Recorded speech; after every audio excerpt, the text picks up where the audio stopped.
Avadi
Mahadev Shambho Kashi Vishwanath गंगे महादेव शंभो काशी विश्वनाथ गंगे हर हर महादेव शंभो काशी विश्वनाथ गंगे महादेव शंभो काशी विश्वनाथ गंगे काशी विश्वनाथ गंगे काशी विश्वनाथ गंगे काशी अमरनाथ गंगे काशी अमरनाथ गंगे हर हर महादेव शंभो काशी विश्वनाथ गंगे महादेव शंभो काशी विश्वनाथ गंगे जनार्दन जनार्दन स्वामी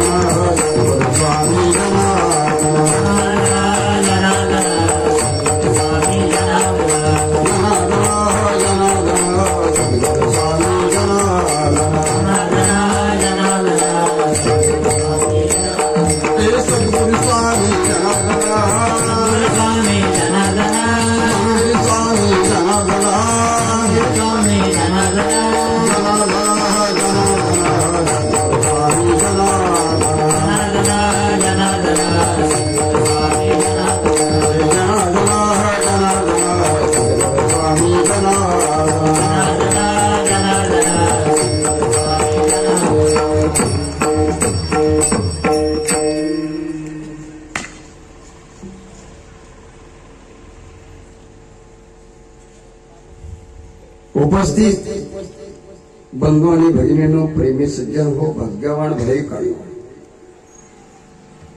आज या ठिकाणी इंदूर लासलगाव रोडवर असलेला हा परिसर इलाका आणि याच परिसरामध्ये सद्गुरू जनार्दन स्वामींच्या धर्म कार्यामध्ये ज्या परिवाराने या ठिकाणी अशा रोडच्या कडेला एक जागा उपलब्ध करून दिली आहे आणि त्या जागेमध्ये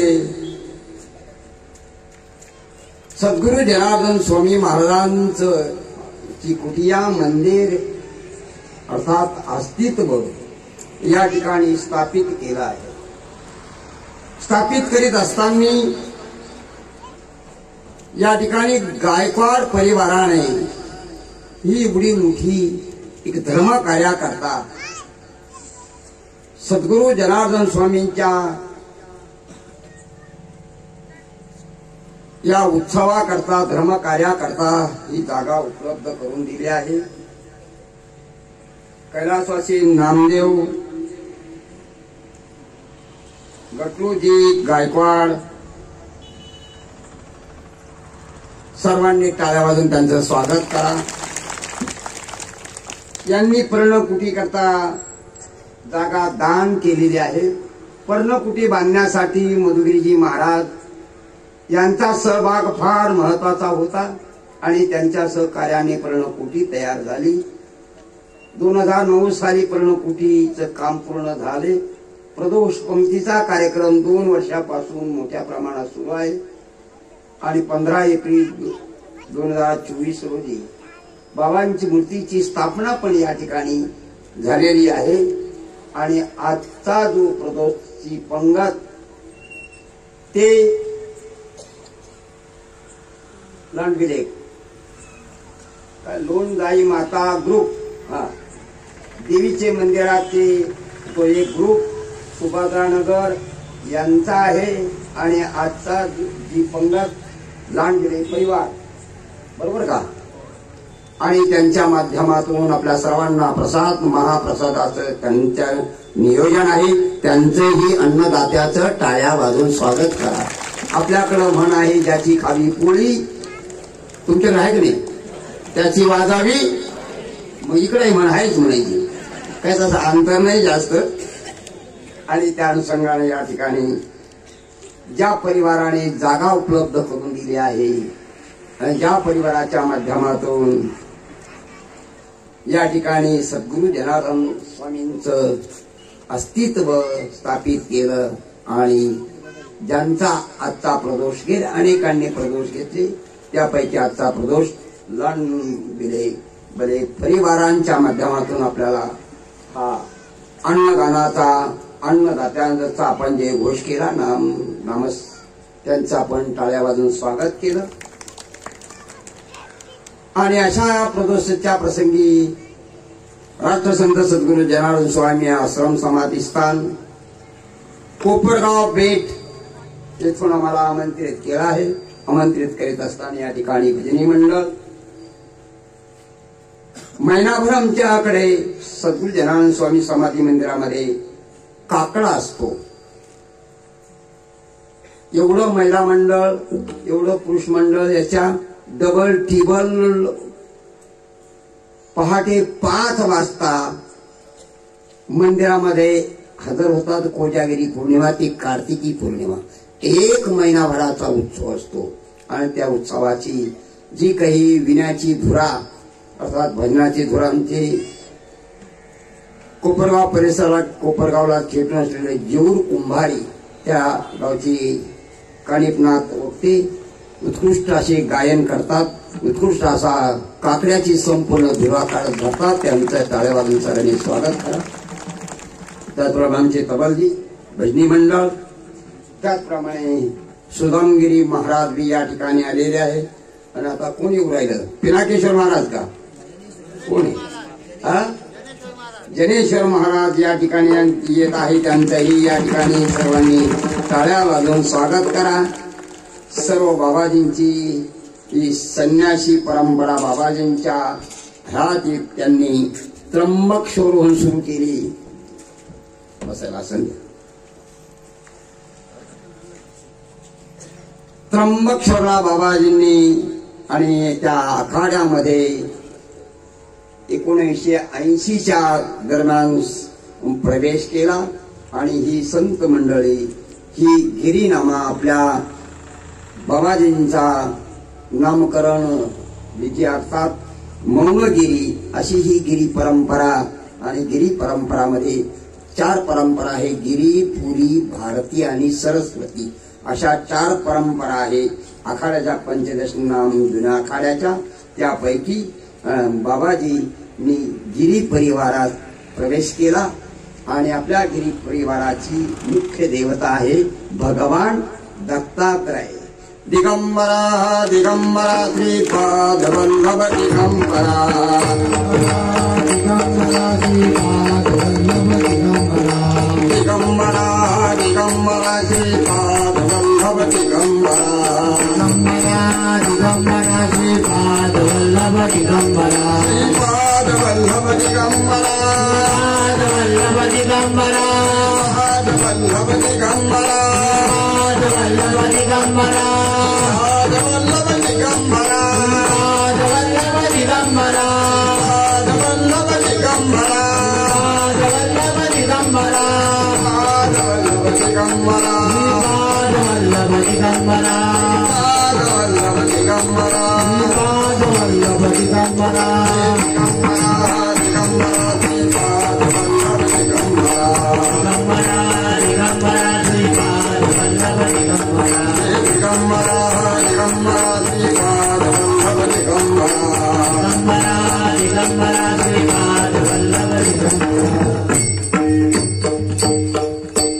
प्रदोषच्या निमित्ताने हा सत्संग प्रवचन भजन पूजन महादेवावर अभिषेक बाबाजींच्या मूर्तीची पूजा असं धार्मिक कार्यक्रमाचं आयोजन नियोजन प्रयोजन अर्थात अशा प्रदोष कालावर सद्गुरू जनार्दन स्वामी महाराजांनी अवतार कार्य ज्या दिवशी संपवलं तो दिवस प्रदोष म्हणून तेव्हा त्या काळापासून 36 वर्षापासून सद्गुरू जनार्दन स्वामी महाराजांची समाधी कोपरगाव बेटाचं काही वैशिष्ट्य आहे. तिथं कचेश्वर आहे, शुक्लेश्वर आहे, गोदावरी गंगा आहे, बेट परिसर आहे. पलीकडून असलेली अंबा जगदंबेचं मध्ये तुम्ही सर्व मंडळींनी पाहिले असेल. नसल पाहिले तर आता ह्या वेळेस सद्गुरू जनार्दन स्वामी महाराजांची पुण्यतिथी आहे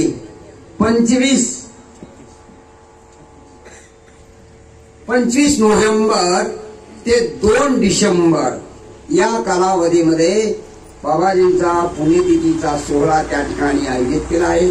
तुम्हा सर्वांना आमंत्रण, तुम्हा सर्वांना निमंत्रण. त्या दिवशी भव्य दिव्य प्रमाणात 7 दिवस अनुष्ठानाचाही सोहळा आहे. 7 दिवस अनुष्ठानार्थीयांना सत्संग, प्रवचन, अनुग्रह, मंत्र जप, 7 दिवस मौन. पहिल्या दिवशी मंत्र दिला जातो, त्याच मंत्राचं 7 दिवस जप करायचा असतो आणि 7 दिवस मौन, 7 दिवस तो जप. त्या अनुषंगाने गुरुचरित्र पारायण आणि विविध साधू संतांची प्रवचन, भजन, पूजन, 2 वेळ फलाहार, 2 वेळचा चहा, असा हा 7 दिवसाची ती एक तपश्चर्या. 7 दिवसात जाते अनुष्ठान, 7 दिवसात जाते पारायण. त्यामध्ये आपल्याला ज्यांना पुरुषांना सहभाग घ्यायचा आहे त्यांनी अनुष्ठानाला यावं. अनुष्ठानाचं आपल्याला आमंत्रण, निमंत्रण. महिला वर्गांना शेवटच्या दिवशी 2 तारखेला आणि मोठा भंडारा असतो, महाप्रसाद असतो. बरीचशी मंडळी आले असतील, तो सोहळा तुम्ही पाहिलेला असेल नसेल ती बघायला तुम्हाला आमंत्रण देण्याकरता यावं. असा 2 तारखेला खेड्यापाड्याहून खानदेश, मराठवाडा आणि सगळ्या परिसरातून, आपल्याही परिसरातून भाकरीचा महाप्रसाद येतो आणि त्या ठिकाणी काही 1000 लिटर आमटी बनवल्या जाते आणि शेवटच्या दिवशी आमटी आणि भाकरीचा महाप्रसादाचा तो भंडारा असतो, तो प्रसाद असतो, महाप्रसाद असतो. आणि 7 दिवस अनुष्ठानार्थी यांच्याकरता एक वेगळा प्रसाद बनवला जातो, बुंदी आणि मसाला भात. आणि त्यांना घरी 7 दिवस अनुष्ठान करून गेल्यानंतर घरी जाण्याकरता त्यांना अर्धा किलो बुंदीचं पाकिट त्यांना दिलं जातं आणि ते घरी सर्व परिवाराला ते वाटलं जातं. आणि म्हणून या निमित्ताने महिला वर्गांना ही सूचना की आपण त्या दिवशी आमटी आश्रमात तयार केल्या जाते. भाकऱ्या आपल्या 5, 10, 25, 50 काय आपल्या इच्छेनुसार, शक्तीनुसार, ऐपतीनुसार आणायच्या आहे. 10-11 वाजेपर्यंत त्या भाकरी आल्या पाहिजे असा आपल्याला संदेश आणि संकेत. आपल्या सर्वांना माहिती आहे सद्गुरू जनार्दन स्वामींचा महिमा आणि महिमा या गायकवाड परिवाराला माहिती झाला म्हणून तुम्हा सगळ्यांनाही माहिती झालं. एकाच्या कैवडे पुरी अनेकांचे कोडे. तरी एखाद्या करता एखाद्याच्या भावभक्ती पाहून जर भगवान संत सद्गुरू येत असतील पण त्याचा फायदा इतरांनाही होतो. म्हणून एकाच्या कैवाडे पूर्वी अनेकांचे कोडे आणि अनेकांच्या इच्छा पूर्ण करणारा हा सद्गुरू जनार्दन स्वामी महाराजांचा प्रदोष व्रत. आपल्या संस्कृतीमध्ये अनेक काही व्रत आहे. एकादशी व्रत आहे. आताच सद्गुरू जनार्दन स्वामी आश्रमामध्ये एक कार्तिक व्रत, कोजागिरी पौर्णिमा ती कार्तिकी पौर्णिमा, अख्खं मंदिर गच्च भरत असायचं. काकड्याला एवढे इथं बसले याच्यात 64 माणसं असायचे. मंदिरात उभं राहायला सुद्धा काही वेळेस काही पर्व काळावर उभं राहायला सुद्धा जागा राहत नव्हते. बरेचसे जोडपी आरती ओवाळायला यायची. त्या काकड आरतीचा महिमा काय विशेष आहे. काकड आरतीचा महिमा एखादा अभंग काय महिमा वर्णू आता सांगणे किती सांगायचं.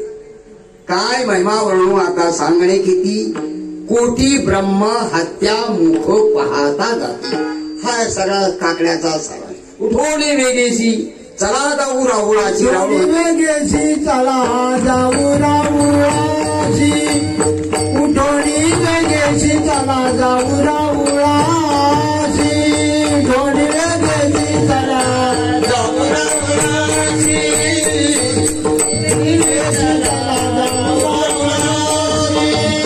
उठवणी वेगेशी चला जाऊ राहुळाची, उठवणी वेगेशी चला जाऊ राहुळाची, गळती पात काचराची काकड आरती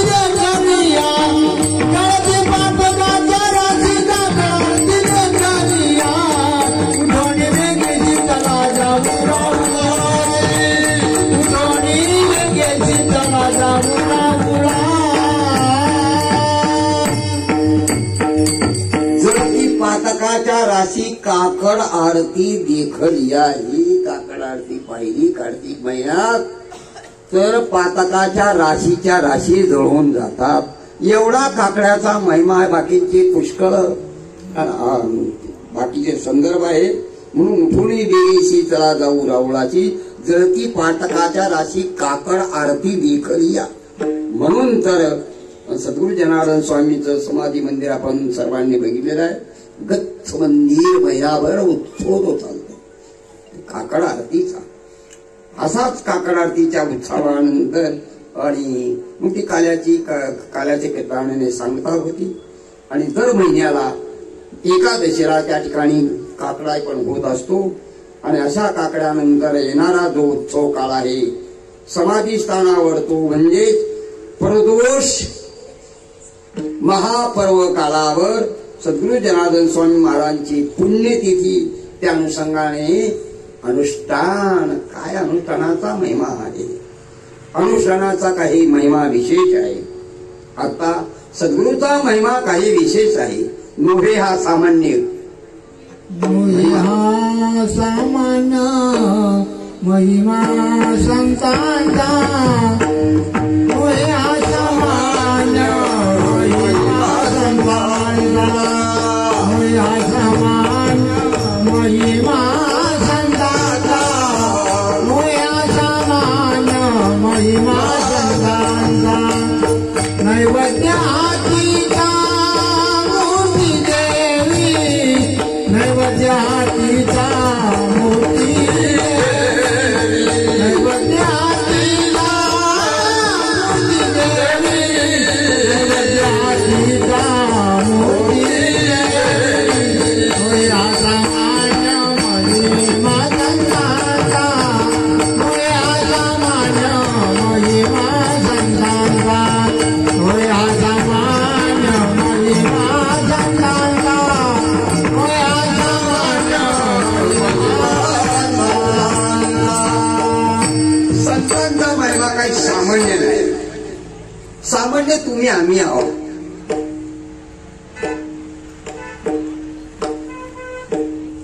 आणि असा हा महिमा संतांचा आगळा वेगळा या चराचर सृष्टीमध्ये आला. आताच आळंदीची यात्रा झाली. आळंदी हे गाव पुण्यभूमी ठाव. दैवताचे नाव सिद्धेश्वर. सगळ्यांचे सिद्धांताचे तर भेटी मेळा. तो सुख सोहळा काय वर्णू काय वर्णा. विमानांची दाटी पुष्पांचा वर्षाव. स्वर्गीहून देव करतात. रमामणे चला तया ठाया. विश्रांती घ्यावया कल्पवरी. ही संत मंडळी आली आपल्यामध्ये. तुम्ही आम्ही सर्व अडाणी जीव. तुम्हा आम्हाला काय खाणे पिणे बाकीचं न बोलणे. अज्ञानी जीवाला संज्ञान करण्याकरता ही मंडळी आली आहे. 10 वर्षापासून एखाद्या खोलीमध्ये अंधार आहे. तो शेतकरी गाव सोडून शेतात राहायला गेला.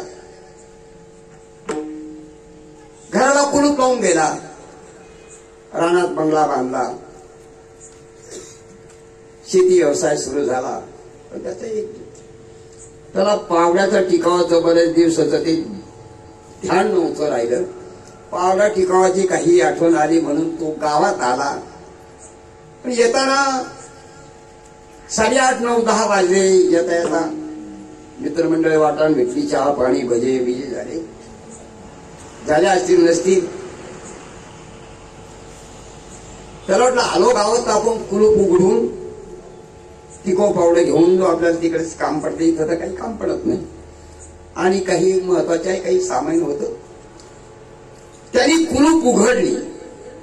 पण खोलीमध्ये काय होता अंधार. तशी ही एक खोलीच आहे. ही इथून तनखापर्यंत ही खोलीच आहे. या अंधारात गच्च भरलेली आहे. अज्ञान अंधार. तो अंधार हा इकडे अज्ञान अंधार. या अज्ञान अंधाराने गच्च भरलेली आहे. त्याने काय केलं, मग तो बिडी प्यायची त्याला सवय होती. त्या टिकाऊ साबणाना पावडा सगळा अंधारा, खोलीमध्ये अंधार, आणि त्याने मग काय केलं, काडी ओढली. काडी ओढली होती तर काय झाला तुम्ही सांगा, काय झाला, प्रकाश. तिथे काय झाला, उजेड. आणि त्या उजाडामध्ये त्याला स्पष्ट तिथं एका काडीत दिसलं, दुसरी ओढली आणि त्या प्रकाशामध्ये त्याला टिकाऊ पावडं सापडलं. तुझं आहे तुझं पाशी पै तू जागा चुकलाशी. आणि अशा प्रकारे त्या उजाडाने, प्रकाशाने त्याला ती वस्तू सापडली. तसंच हे संत मंडळी आली आणि या घराला कुलूप लावलेली होती, हे अंधार होता. संतांनी पश्चात बॅटरी लावली तेव्हा काडी ओढली, उजेड केला, प्रकाश केला या खोलीमध्ये, आणि आहे त्या वस्तू तिथं स्पष्ट सापडल्या. आणि त्या सापडल्यावर काय झालं, आनंदही झाला आणि त्या वस्तू दिसल्या. तशी ही संत मंडळी आली. निवृत्ती, ज्ञानदेव, सोपान, मुक्ताबाई, प्रत्यक्ष देवाने अवतार घेतला. प्रत्यक्ष देव आले, त्यांनी आकाशातून पाहिलं तुमच्या सगळ्याकडे, आणि मग थोडस त्यांनी डोकं चालवलं. आणि हे जरा मंडळी जरा थोडीशी आडमोड दिसती. धामुलीला तुम्हाला आडबहिनात माहिती असेल ना, माहिती ना, किती जणांना माहिती, वरबोट करा बरं. आडबांग उत्तर दिले त्यांनी. म्हणून ते गोरक्षनाथ त्याचा हित करण्याकरता गेले, गोरक्षनाथ त्याचं कल्याण करण्याकरता त्यांची भावना होती. पण लक्षात आलं गोरक्षनाथाचे, अरे रे आपण त्याला तर सांगतो काय, तो उत्तर देतो काय, याचा अर्थ असा आहे हा आडबंग आहे. असो म्हणे आडबंग. कर्तुम कर्तुम शक्ती त्यांच्यामध्ये आहे, संतांमध्ये आहे, महापुरुषांमध्ये आहे. आणि त्याच आडबंगाला गोरक्षनाथाने गुरु मंत्र दिला. आता ती कथा बरीचशी लांबलचक आहे, तिकडे जायला आपल्याला जरा वेळ कमी आहे. हा तरी पण गोरक्षनाथाला दुपारची भूक लागली म्हणून गोरक्षनाथ पाहत होते, तर काही अंतरावर त्या तिकडे एक शेतकरी ओखर नांगर हाकीत होता. म्हणून त्यांनी त्या सुमाराने गोरक्षनाथ गेले आणि त्या शेतकऱ्याला, तो हे नुकताच भाकर बांधले, ते फडकं सोडलं, गाडग्यात भाजी. आता गाडग पाहिलं तर एखादा माणूस गाडच आली, जैन हा मंदिर आहे त्यांना. आता डब्याची संस्कृती निघाली आहे. आणि गाडग्यात भाजी, कळकटेल मळकटे, ते फडक्यात भाकर बांधले, त्या चटणी पापड लोणचं का असे ते जेवायला बसणार. तेवढंच गोरक्षनाथ आले म्हणे, आलक निरंजन आदेश. आणि काय महाराज, आणि अरे म्हणे शेतकरी बाबा मला काही भूक लागली म्हणे, मग म्हणे मला जेवायचं आहे. आणि मग त्या 20-22 वर्षाच्या मुलाने ती तसंच म्हणे, महाराज खा म्हणे, ते माझं घर जवळ मी जाईल. आणि त्याने खाऊन गोरक्षनाथाने भोजन केल्यानंतर तृप्ती झाली. इतर गोष्टीत कुठंही तृप्ती नाही. हे बसलेले यांचं काय नाव आहे, काय नाव आहे तुमचं? बाळासाहेब. आता तुम्हाला 10 ट्रक असल्या, तुम्ही 11 ट्रकची अपेक्षा करणार का नाही? एक मोटरसायकल आहे, 4ची अपेक्षा करणार का नाही? आता किती जरी काही सांगत गेलं तर तिथे काही पूर्ती नाही. पण तुम्ही जर पोटभर जेवण केलं आणि तुम्हाला म्हणलं बाळासाहेब एक गुलाबजामू खा ना, ते काय म्हणतील, नाही आता काय म्हणतील, बस आता पोट भरलं. फक्त इकडं तृप्ती आहे, बाकी कुठंही तृप्ती नाही. बाळासाहेब वाटलं तर मी संध्याकाळी खाली म्हणून जाऊ, आता मात्र अर्धा सुद्धा नको का तृप्ती.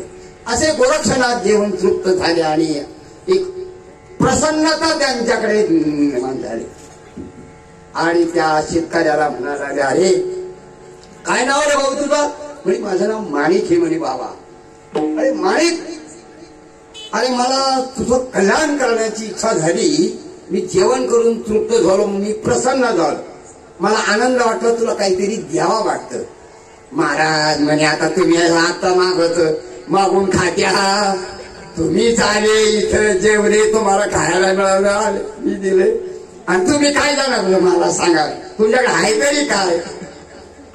बरेचदा याचे प्रश्न उत्तर झाले. मग गोरक्षनाथाच्या लक्षात आलं, अरे एखादा हुशार माणूस असता बाळासाहेबासारखा, गायकवाड पाटला सारखा, अशी एवढी 200 पेजेस वही लिहिली असती, सगळं काही लिहून दिलं असतं, 12 ट्रका बिका अमुक धमुक शेतीबाडी हेलिकॉप्टर विमान सगळं, आणि सगळं दिले असतं त्यांनी, अशी यादीच करून दिली असती. पण आता त्याला ती काही यादी काय जमली, त्याला सांगितलं महाराज जेवण झालं आता निघा, असंच निघा, आले तसे निघा, काय देऊ घेऊ नका. पण गोरक्षनाथ लक्षात आला, हा जरा आडबंग दिसतो, याला आपण त्याचं हित करायला जातो, याला सोयीचं सांगायला गेलं, हा जरा आडबंग उत्तर देतो. मग त्याचं नाव काय ठेवलं? आडबंग. पुढे काही वर्षांनी नाथ संप्रदायामध्ये त्याला प्रविष्ट केले. शेतकरी नाथ संप्रदायाने शेतकऱ्यालाही सुद्धा नाथ बनवलं. हा सामान्य नव्हे, हा सामान्य महिमा संतांचा. कर्तुम शक्ती भगवंतामध्ये आहे, संतांमध्ये आहे, नव्हे हा सामान्य महिमा संतांचा. आता मधली कथा बरीचशी काही अडवनाथाच्या संदर्भात बरीचशी काही आपली वेगळी आहे. आपल्या ही विंचूर परिसरामध्ये हरिभाऊ एक नाथपंथी होऊन गेले ना, कोणाला माहिती असेल नसेल, या परिसरामध्ये हरिभाऊ फार पूर्वी, आणि ते काही वेळेला मुखेडला पण यायचे आणि धामुरीला पण येत असायचे. असे ते हरिभाऊ नाथपंथी. चला, नव्हे हा सामान्य महिमा संतांचा. गुरुकृपा होय ज्यासी, दैने कैसे त्या नरासी. ज्याच्यावर गुरुची कृपा जर झाली त्याला दैन्य नाही. धन्यवाद आहे या गायकवाड परिवाराला. आजकाल कुणी वटेवर बसून देत नाही. बाळासाहेब, वटेवर बसून देत नाही का? तो वटा उखडतो म्हणून. आणि ह्या परिवाराने एवढी जागा दिली, एवढा हा रोडच्या कडेला जागेला काय भाव आहे आता हिशोब तुम्ही घरी गेल्यावर करा. त्यांच्याकरता पुन्हा एकदा टाळ्या वाजवा. एवढी जागा देणं, एवढं करणं थोडं नाही. आता एक लांब लचक कथा आहे, ती थोडक्यात सांगतो. भगवान दत्तात्रयाचे अवतार, पहिला एक अवतार झाला ब्रह्म विष्णू शंकराचा, असे अवतार श्री गुरुचा. पहिला अवतार भगवान दत्तात्रयाच्या पहिल्या युगामध्ये झाला, सत्ययुगामध्ये झाला. त्यानंतर श्रीपाद वल्लभाचा अवतार झाला. पहिला 3 देव एकत्र येऊन एक अवतार, दुसरा श्रीपाद वल्लभ आणि तिसरा नरसिंह सरस्वती. चौथा आपण स्वामी समर्थ, आपल्या भाविकांची श्रद्धा आहे. चौथा स्वामी समर्थ हे एक चौथ्या अवताराला आले, दत्त अवतार म्हणून, अशी आपल्या सर्वांची धारणा आहे. आणि असा तो भगवान ब्रह्म विष्णू महेशाचा अवतार, आणि त्या अवताराने घेतलेला एक श्रीपाद वल्लभ अवतार, तो आपला इकडे आणि दक्षिणेकडे कृष्णा नदी आहे त्या परिसरामध्ये, पूर्व त्या परिसरामध्ये श्रीपाद वल्लभाचा अवतार झाला. त्या अवतारामध्ये एक घटना घडली. एका गावामध्ये एक 4ही राष्ट्रामध्ये त्यांचं नाव लौकिक असलेला एक ब्राह्मण, त्या ब्राह्मणाच्या पुढे एक मुलगा जन्माला आला. तो थोडा मतिमंद असल्यामुळे त्याला काहीच करता येत नव्हतं. सत्यनारायण पूजा नाही, वास्तुशांतीची पूजा नाही, नवचंडीची पूजा नाही, यज्ञयाग नाही. मतिमंद असल्यामुळे त्याला काहीच करता येत नव्हतं. आणि काही दिवसांनी त्याचे वडील वारले. 4 राष्ट्रामध्ये त्या वडिलांचं नाव लौकिक. आणि हा मतिमंद ती आजीबाई पुष्कळ त्याला शिकवण्याचा प्रयत्न केला, काही त्याला येईना. शेवटी तू लग्नाही, आता लग्नाचं तर समाजा सगळ्याकडे झालीची, त्या वेळेचा आता काळ वेगळा. आणि लग्न आता लोक तर पाहतात सगळे, जमीनही पाहिजे, पोरगाही नोकरीला पाहिजे, फक्त मुलगी शेती करणार नाही. आणि शेती पाहिजे, शेती पाहिजे, पण मुलगी शेतात जाणार नाही, ही एक अट असते. हा ना, नंतर खरं ती शेती वाटून द्यायला पाहिजे त्याने लोकायला, ते वाटून पुढे द्यायच्या, तो भाग वेगळा. आणि त्याला त्याचं लग्नही होईना, काही नाही. आई कंटाळून गेली लोकांची धुणी भांडी करत करत. काय किती झालं रे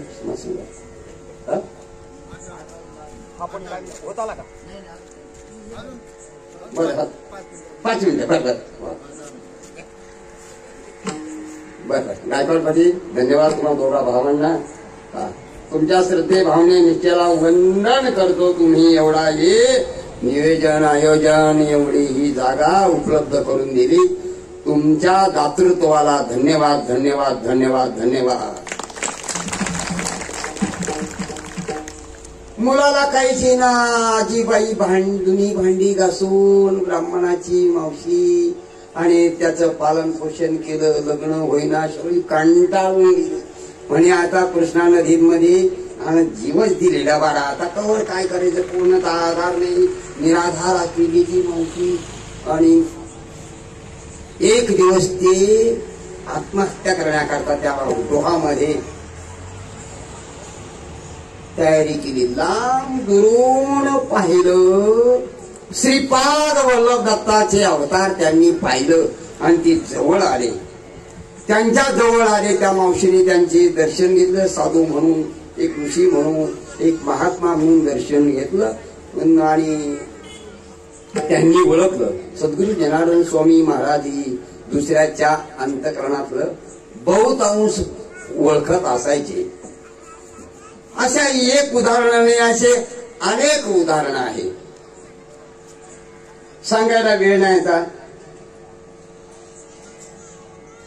तरी पण एक पोरग बाबाजींच्या मांडीव ढळून, बाबाजी हे सारखं रडतं म्हणे.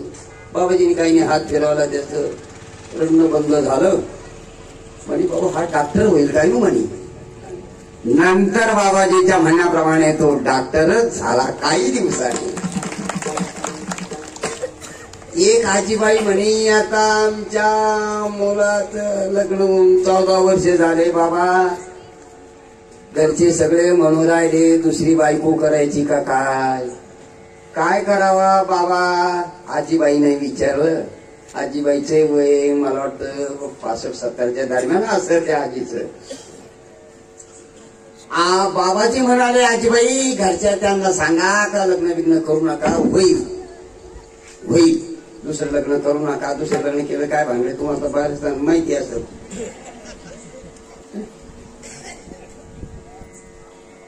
तब्बल 14 वर्षाने मुलगा झाला. 14 वर्षाने आजीबाई होईल म्हणे, दुसरी बायको करू नका. 14 वर्षाने मुलगा झाला. त्याच ओळखत असायची बाबाजी संत सत्पुरुष महापुरुषांच्या. एक सिद्ध पुरुषाकडे ती सिद्ध वाणी असते, सिद्धता असते. सिद्धांची वाणी म्हणतात, सिद्धांचा बाणा, सिद्धांची वाणी.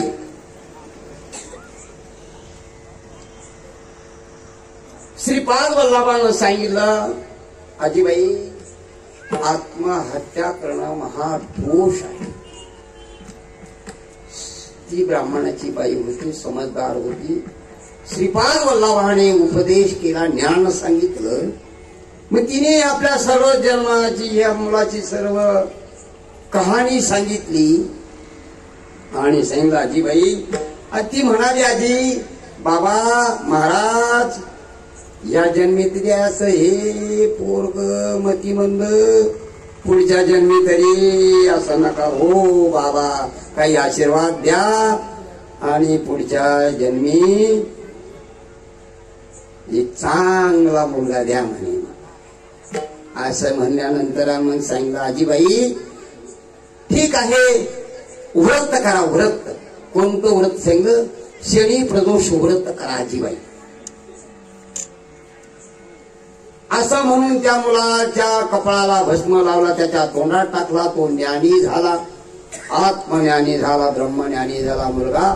आणि ती आजीबाई शेवटच्या वयाच्या पर्यंत प्रदोष व्रत सुरू केलं तिने. आणि ती प्रदोष व्रत याचा सांग त्या श्रीपाद वल्लभ दत्ताचा दुसऱ्या अवताराच्या माध्यमातून ते सुरू केलं प्रदोष व्रत. आनंद वाटला. आणि ती आजीबाई वय झालं वारली. ती जन्माला आली लाड कारंजा विदर्भामध्ये जन्माला आली. आपण म्हणतो ना आजी पोटी आली, बाळासाहेब म्हणतात आजोबा पोटी आला, तेव्हा त्याची खून मांडीवर हातावर, ही आजीच आली. मग ती आजी तिकडं वारली, विदर्भात जन्माला आली. आणि तिचं नाव अंबाबाई ठेवलं. अंबाई अंबाई. त्याच गावात एक ब्राह्मण, लहानची मोठी ती अंबाई झाली. लहानची मोठी झाली, वया उभी झाली. गावात एक ब्राह्मणाचा उत्कृष्ट असा आणि वेदशास्त्र संपन्न एक मुलगा त्याच्याशी विवाह करून दिला. त्याचं नाव माधव. आणि अंबाबाईचा संसार चालत असताना त्यांच्या पोटी जन्माला आले दत्ताचा तिसरा अवतार नरसिंह सरस्वती. ज्यांच्या गांडापुला पादुका आहेत ते जन्माला आले. त्यांच्या पोटी प्रदोष व्रत केलं त्याची पुण्याई. आणि असे ते दत्ताचा तिसरा अवतार लाड कारंजा म्हणून तिथं जन्माला आले. त्यांचं नाव नरहरी ठेवलं. लहानचे मोठे 6-7 वर्षाचे झाले तोपर्यंत ते काय बोलत नव्हते, मुखेच होते. आई बाप म्हणे मुख जन्माला आपल्याला पोटी आलं, काय करा. मग तो कुणाला सांगितलं, ते म्हणे मला जाणव करा, म्हणजे मौजी बंधन करा. मौजी बंधनाला मग असं तुमचे एवढे सगळे लोक एवढे बोलवले, ब्राह्मण भजनी मंडळ अमुक धमुक. आणि त्या ब्राह्मणांच्या देखात त्या दिवशी ते मौन सुटलं. त्याचं 7 वर्षाचं मौन वेदाचे सगळ्या रुच्या म्हणायला लागला. मग ते ब्राह्मण म्हणे हे पोरगा अवतारी आहे. आणि असा अवतारी नरहरी. आणि मग नरहरीने सांगितलं आई बापाला मला आता संन्यास घ्यायचा आहे. आई बाप म्हणे भाऊ आमच्या आई बापाचे काय अपेक्षा ती म्हातारपणी आम्हाला सांभाळावा. आता किती सांभाळतात तो भाग आता वेगळा आहे. आई बापाला म्हातारपणी किती मुलं सांभाळतात तो भाग आता वेगळा आहे. अशी आई बापाची अपेक्षा असते. वंशाला दिवा. आता किती दिवे लावले काही काही नाही. आता तिथे तुमची तुम्ही ठरवा. आपल्याला त्याचा सही काही तिकडं जायला आता वेळ नाही. आणि असा नरहरी 7 वर्षाचा मौजी बंधन झाला.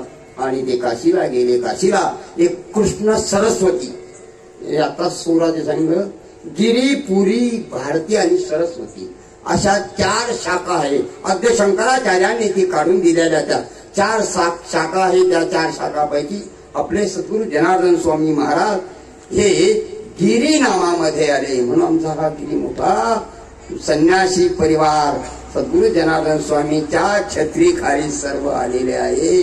अशाच्या छताखाली आलेले गिरी परिवार. असे त्याच परिवारापैकी एक सरस्वती परिवार. आणि तो म्हणजे काशीला कृष्णा सरस्वती नावाचे एक वृद्ध संन्यासी, त्यांच्याकडून त्यांनी दीक्षा घेतली. म्हणून त्यांचं नाव तिथं बदललं गेलं. त्यांचं अगोदरचं नाव होतं नरहरी, नंतर ठेवलं नरसिंह सरस्वती.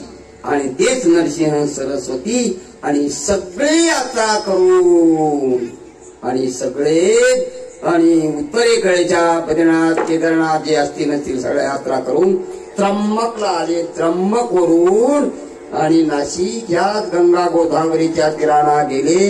या गंगा गोदावरीच्या तीरावर जेवढे दत्तस्थान असतील ते केवळ त्यांच्या एका दिवसाच्या किंवा तिथं थांबले असतील किंवा 2 दिवस मुक्काम केला असेल. असे ह्या गंगा गोदावरीच्या तीराना आजही दत्तचे स्थान आहे. कोपरगावला सुद्धा दत्त पार म्हणून आजही ओळखला जातो गंगेच्या तीराला. आणि अशी जेवढी दत्तस्थान आहे ते केवळ नरसिंह सरस्वतीच्या माध्यमातून दत्तस्थान झालेलं आहे. आणि औंढा प्रळणात गेले आणि तिथून ते काही गुप्त शिष्यांना सांगितलं की तुम्ही आता तीर्थयात्रेला जा. आणि तीर्थयात्रेला सर्व शिष्य मंडळींना सांगितलं. नरसिंह सरस्वती आणि नरसिंहवाडीला गेले. तिथं 12 वर्षे राहिले आणि औदुंबरवाडीला 4 महिन्याचा चातुर्मास केला. आणि काही कालांतराने गाणगापूरला आले. आणि गाणगापूरला जसा सद्गुरू जनार्दन स्वामी महाराजांनी आणि त्यांच्या हयातीत आणि काही लीला केल्या, अशाच गाणगापुरामध्ये नरसिंह सरस्वतींनी काही लीला केला. 36 वर्षे गाणगापूरला राहिले. आणि गाणगापूर सगळ्यांना तर माहिती आहे, बरेच जण गेले असतील. असं ते गाणगापूरचं स्थान म्हणजे. आणि नरसिंह सरस्वतींनी आणि त्या ठिकाणी निर्गुण पादुका ठेवून आणि गमन केलं आहे. असे ते निजधाम गमन आणि कर्दळीवन गमन अशा त्या प्रदोष व्रताचा हा महिमा आहे. म्हणून त्या आजीबाईने प्रदोष व्रत केलं, त्याचा तो प्रभाव, ती पुण्याई म्हणून इकडे ती जन्माला आली. त्यांच्या पोटी भगवान दत्तात्रयाचा अवतार झाला. अनेक काही कथा आहे, आपल्याला सांगायला आता वेळ नाही. प्रदोषचा एवढा महिमा आहे. आणि अशा त्या महिमेच्या माध्यमातून विंचूर लासलगाव रोडवर असलेली ही जागा, ही ठिकाण, हा परिसर आणि ज्या परिवाराने दिलेली जागा, ज्या परिवाराच्या माध्यमातून सद्गुरू जनार्दन स्वामी महाराजांचं अस्तित्व, अनेक ठिकाणी बाबाजींचं अस्तित्व, अनेक ठिकाणी जागा दिलेला आहे, अनेक ठिकाणी कुटिया आहे, अनेक ठिकाणी मंदिर आहे. याचं कारण एकच आहे की होता पूर्वीचा ठेवा.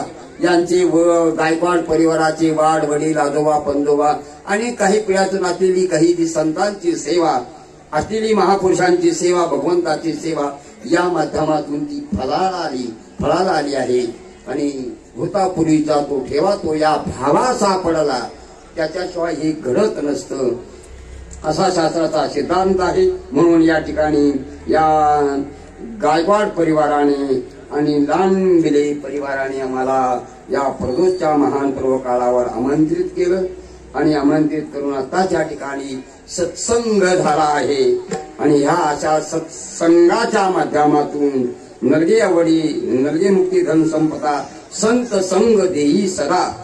जीवनाला जशा जशा बाकीच्या गोष्टीची आवश्यकता आहे, टोपीची आवश्यकता आहे, शर्टाची आवश्यकता आहे, पायजम्याची आवश्यकता आहे, खाण्याची आवश्यकता आहे, सगळी आवश्यकता आहे, तशी सत्संगाचीही आवश्यकता अतिशय महत्वाची आहे. आणि त्या सत्संगाच्या माध्यमातून अज्ञान निघून जातं, ज्ञान होतं. आणि म्हणून तर आज ती संत मंडळीने ज्ञानेश्वर निवृत्ती ज्ञानदेव सोपान मुक्ताबाई त्या संत मंडळीपासून जनार्दन स्वामी महाराज आणि अनेक संतांपर्यंत ती आणि संत मंडळी आली. या संत मंडळीने आपल्या समाजाला एक ग्रंथाच्या माध्यमातून, एक कीर्तनाच्या माध्यमातून, प्रवचनाच्या माध्यमातून, भजनापुराच्या माध्यमातून या समाजाला एक दिशा दाखवली आहे, एक मार्ग दाखवला आहे. मार्ग दाखवून गेल्याची दयानिधी संत ते. आणि अशा त्या संतांपैकी जनार्दन स्वामी महाराज हे एक संत सत्पुरुष महापुरुष. भजनावाड्याला आता आपण जास्त वेळ दिला नाही, आता टाइमही बरंच झालेला आहे. आणि या गांडली परिवाराच्या माध्यमातून काय भात आहे का, भात आणि बुंदीचा आणि आमटीचा महाप्रसाद. आणि त्याच्या तुळशीचे पानं टाकलं आहे का? तुळशीचे पानं टाकल्याशिवाय देवाला देव म्हणून तुम्हाला नैवेद्य तुमचा लागत नाही. तुळशीचे पान अतिशय म्हणून त्या आजीला माहिती पहा, जे जुन्या लोकांना माहिती आहे. जरी जुन्या लोकांना माहिती नसेल पण आता हे नवीन लोकांना माहिती पाहिजे की देवाला नैवेद्य दाखवत असताना तुळशीचे पानं त्यामध्ये टाकावं. म्हणून तो देव तुमचा नैवेद्य घेतो, नाही तर तो म्हणतो तुमचं काय लाख असेल तर माझे काहीच लोक आहे. तुमचं नैवेद्य देव नैवेद्य तर खात नाही, ते भावाचा भुकेल आहे. देव भावाचा. जर देव नैवेद्य खायला लागला असता तर आपण म्हणलो असतो देवा तुमचे नाव रेशन कार्डामध्ये टाकून द्या, म्हणजे तुमच्या नावचे तांदूळ येतील, तुमच्या नावचे साखर येईल, तुमचं नावचं रेशन म्हणजे महाराज तुम्हाला नैवेद्य द्यायला परवडल. चला गमतीचा भाग सोडून द्या. चला असो. आणि पुन्हा एक वार तुम्ही आलेल्या सर्व भाविकांचं मनपूर्वक स्वागत. सर्वांना धन्यवाद. गायकवाड परिवाराला धन्यवाद. ज्यांनी आज अन्नदान केलं आहे महाप्रसादी आहे त्यांनाही धन्यवाद. सर्वांबद्दल सद्भाव व्यक्त करून आणि आमचे या ठिकाणी महाराज मंडळालय यांचं या ठिकाणी मनपूर्वक स्वागत. त्यांना धन्यवाद. भजनी मंडळालाही धन्यवाद. त्यांचा 5 मिनिटं बोलतात. या ठिकाणी 5 मिनिटं या ठिकाणी आमचे महाराज जनेश्वर महाराज या ठिकाणी भाविक भक्तांना आशीर्वाद देत आहे. जय जनार्दन, जय जनार्दन, जय जनार्दन.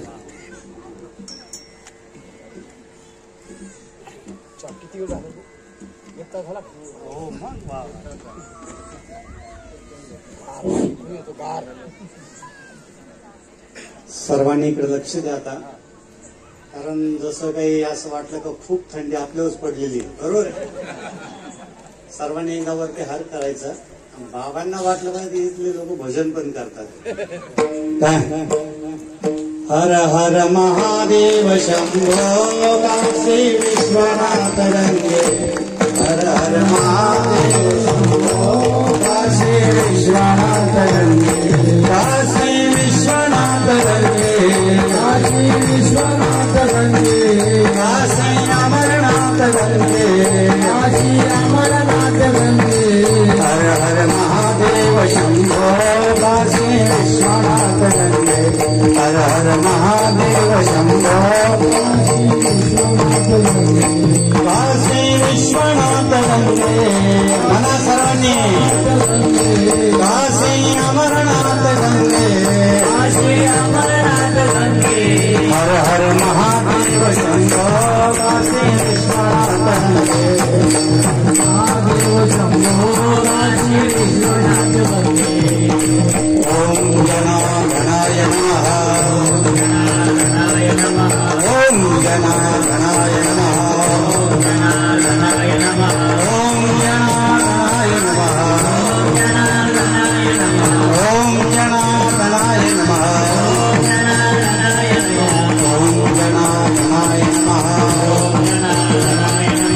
ओम जना गणाय नमः. सर्वांनी म्हणावा ओम जना गणाय नमः. ओम जना गणाय नमः. नमः पार्वतीपते हर हर महादेव. गोपाल कृष्ण भगवान की जय. निष्काम कर्मयोगी सद्गुरु जनार्दन स्वामी महाराज. परम पूज्य रमेश गिरी महाराज की. सर्वांचा आधी 2 मिनिट. या ठिकाणी या परिसरात बाबा तुमची 1.5 वर्षापासून आम्ही वाट पाहतो. आमचा फक्त विषय चालायचा, बाबांना एक दिवस बोलवायचं, बाबाजींना एक दिवस बोलवायचं काय. आणि तो दिवस आजचा हा प्रदोष व्रत, आणि तो बी सोम प्रदोष. बाबांनी प्रदोषाच्या व्रताचं खूप महत्व सांगितलंय. आणि हा सोम प्रदोषाचा औचित्य साधून आज खऱ्या अर्थाने निष्काम कर्मयोगी सद्गुरु जनार्दन स्वामींचं जे समाधी स्थान आहे, ज्या बाबाजींचं समाधी स्थान आहे, त्या समाधी स्थानाचं जे मठाधिपती म्हणून ज्यांच्याकडे दायित्व आहे, ज्यांना बाबाजींनीच तिथं थांबवलंय, असे आमचे परमपूज्य रमेशगिरीजी महाराज. मला वाटतं आता कमीत कमी 1 मिनिट तरी टाळी वाजून त्यांचं स्वागत केलं. टाळी कमी करते, जो टाळी वाजवा म्हणून त्याला खूप थंडी वाजवा. सुंदर असं नियोजन बाबा. या कुट्यावर प्रत्येक प्रदोष महिन्याचा या ठिकाणी सुंदर असा साजरा होत असतो. आणि हा करत असताना खरोखर आज आनंद झाला. बरेच संत इथे येऊन गेले, येत राहतात, परंतु आजचा हा अद्भुत असा दिवस सोम प्रदोषाचा औचित्य साधून या लोणजाई ग्रुपनं आज मनावर घेतला. त्यांचं आज हे अन्नदान त्यांनी खऱ्या अर्थाने साध्य केलं की आज बाबांना या ठिकाणी बोलावून त्यांनीही आपल्याला असं मस्त मंत्रमुग्ध केलं. रमेशगिरी महाराज बोलले म्हणजे बाबाजी बोलले बरं का. कारण हे काही जो संदेश आला हा समाधीच्या स्थानातून संदेश आला. काय जे काही तुम्हाला आज सांगितलंय ते बाबांनी अतिशय जीव तोडून सांगितलंय. संतांचा महिमा, काकड्याचा महिमा, संतांच्या सान्निध्यात राहिलं तर काय, दत्तांची कृपा, अनेक अशा आमच्या आखाड्याची परंपरा. बऱ्याचशा आता वेळ कमी आहे म्हणून आणि तुम्हाला थंडी वाजू नये म्हणून त्यांनी आखाडते घेतलं काय. परंतु आहे तुमचं भाग्य. नाही तर आजकाल तुम्हाला माहित नाही, माईक ज्याला मिळतो ना तो तुम्ही पुरी कसर काढीत असतं. पण तुमचं भाग्य आहे, बाबांनी वेळेवर तुम्हाला सोडलंय. कारण कसं आहे, बुंदी वाट पाहू राहिली, बरोबर आहे ना, आणि समोरच आहे ती बी आता बाबांनी अभिमंत्रित करून दिलेली काय. त्याच्यामुळे तिचं महत्व. कारण काय, तो आता काय झाला, बुंदीचा काय झाला, आता प्रसाद झाला काय नाही. प्रसादे प्रसन्नता प्रसादे सर्व दुःखानाम आणि रशोपदाय. ते प्रसादाने काय होतं, प्रसन्नता वाढते. घरी जेवलं तर काय होतं, फक्त पोट भरतं, बरोबर आहे ना, परंतु प्रसन्नता राहत नाही. पण इथं आल्यानंतर आपण सत्यनारायणचा प्रसाद किती देतो, अगदी एवढं, तोही आपण 4 जणांना वाटून खातो. कारण त्याच्यात प्रसन्नता आहे, भगवंताचं नाव आहे काय. जे मी भगवंताच्या नावाला जी गोष्ट जोडल्या जाते तो काय होतो, प्रसाद होतो. म्हणून आज या ठिकाणी बाबा आले, खूप आनंद झाला काय. आज थेट मला वाटलं आज प्रदोष आहे, पण तिकडं परत पुढचा प्रदोष असतो. आणि योगायोग आता तुम्हाला निमंत्रण पण दिलंय बरं का. हा, पुढच्या प्रदोषाला आपल्याला कुठं जायचंय, हा, समाधी स्थानावर सुद्धा बाबाजींची 36वी पुण्यस्मरण आज त्या ठिकाणी मोठ्या थाटामाठाने त्या ठिकाणी साजरं होत असताना बाबाजी खूप महिमा सांगितलाय. आपापल्या परीने आपण काहीतरी केलं पाहिजे. काही करारे साधन जेणे जोडे नारायण, काहीतरी करण्याचा प्रयत्न करा. बघा ही छोटीशी कुटी आहे बाबा, पण किती नावाला आली, किती रूप आलं, किती छान. आता आज तरी आज थोडी कमी गर्दी, तिथं 2, 2.5, 3 हजारापर्यंत आमचं लिमिट जातं. त्या पंक्तीवाल्याचं कंबरड मोडतोय का. परंतु त्याला काही हरकत नाही, कारण आपल्याला हा बाबाजींचा धर्म कार्याचा रथ असाच पुढे चालवायचा आहे. बाबांनी खूप खूप छान छान उदाहरण दिले, त्याच्यातून आपल्याला काहीतरी घ्यायचं असतं. म्हणूनच आज कमी वेळामध्ये जास्त आपल्याला काहीतरी मिळालं आहे. आणि खऱ्या अर्थानं आजचा हा प्रदोष व्रत काय आपल्याला हे झालेलं आहे. तरी आपण या ठिकाणी पुढच्याही प्रदोष जो होणार आहे त्याची पंगतीची सेवा तो आहे 17 डिसेंबरला. सचिन दत्तात्रय दरेकर सरपंच का, हा, त्यांचाही जरा टाळी वाजून अर्थ करा. कारण या विंचूर गावचे सरपंच सचिन भाऊ त्यांनी ही भावी बरं भावी सरपंच म्हणूया आपण, काही हरकत नाही. ज्यांनाही बाबाजी प्रेरणा देतात त्याचं नावलौकिक होतच असतं, बरोबर नाही. पण या सचिन भाऊ दरेकरांचं सुद्धा आपण टाळी वाजून स्वागत करू. त्यांनाही नारळ बाबांच्या हातून देऊ का. आले काही तर, हा सचिन भाऊ इकडे या. हा या आपले सचिन भाऊ का, बरं काही हरकत नाही. बाबांच्या हातून नारळ द्या, म्हणजे जोरात आपला पुढचाही प्रदोष व्रत हो ही त्या ठिकाणी आपण करूया. आणि आपण सर्वांनी उभं राहून जे सपत्नीक जोडीनं आले असतील त्यांनी पुढे यायचं. कशाला, आरती ओवाळायला, बरोबर का. आणि आरती सर्वांनी म्हणायची, आम्ही कॉन्ट्रॅक्ट घेतलेलं नाही, तुम्ही पण म्हणायचं, बरोबर का नाही. सर्वांनी जोडीनं ज्यांना ताट नसेल त्यांनी आडोपाडीनं पुढच्या द्यायचं. आणि विशेषत्व करून आज आमच्या संगीताताई माई पण इथं आलेला आहे, त्यांचा एकदा टाळीवाजून अभिनंदन. मी तर आता बघितलं खाली तर हा गणपतीच्या आणि बाबाजीची आरती होईल. बस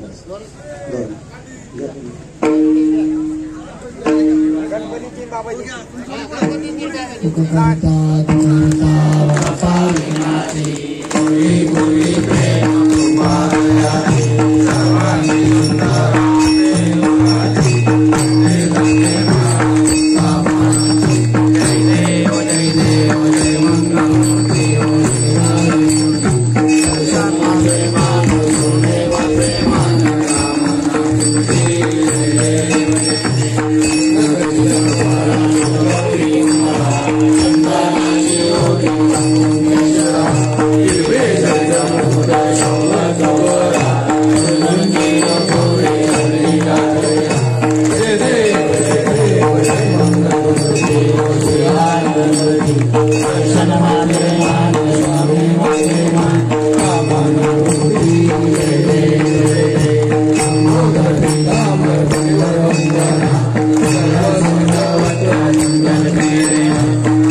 Hare